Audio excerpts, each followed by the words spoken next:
Hi, this is Jacob Youngblood with National Control Devices. Today I'm going to be showing you how to get authentication for an embedded email application.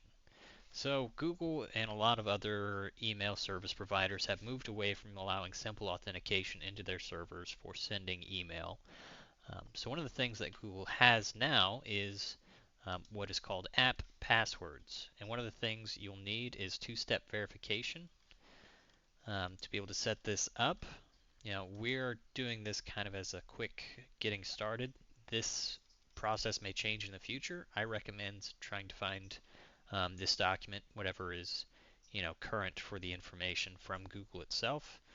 But for right now, these are the instructions they have, so we're going to run through them. So I have a brand new just Gmail account we're going to be using for this example. And I have the instructions pulled up right here. So the first thing it says is you want to open your Google account and select security. So I have that open over here. I will select security. Right. We'll reference back. Under signing into Google, select app passwords. So we'll go into signing into Google. I do not have the option for app passwords, so what that means is I will have to enable two-step verification.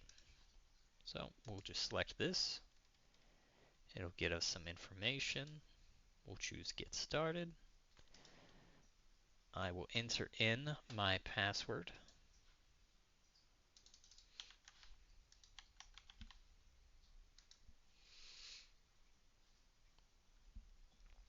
All right, and now it's asking me for a phone number. You will have to have a phone number for this.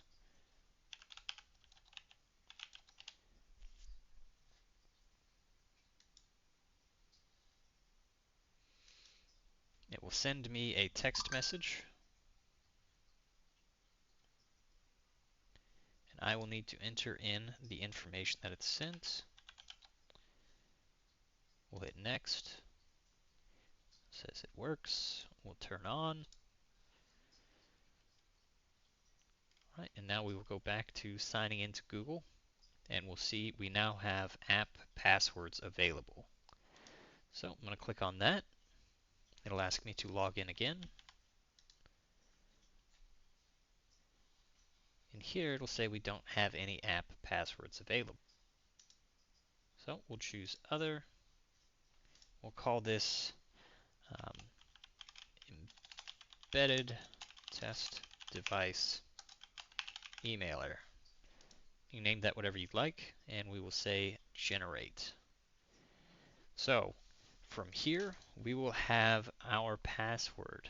So it'll be these 16 characters with no spaces. That will be the password we use to enter into whatever authentication um, that it's being used for, whether that's through Node-RED, where you go in and put in your email address and you trigger an email through a Node-RED flow, or if it's through the contact closure email generator devices that we offer. All right, that's it. You are ready to go with your authentication information.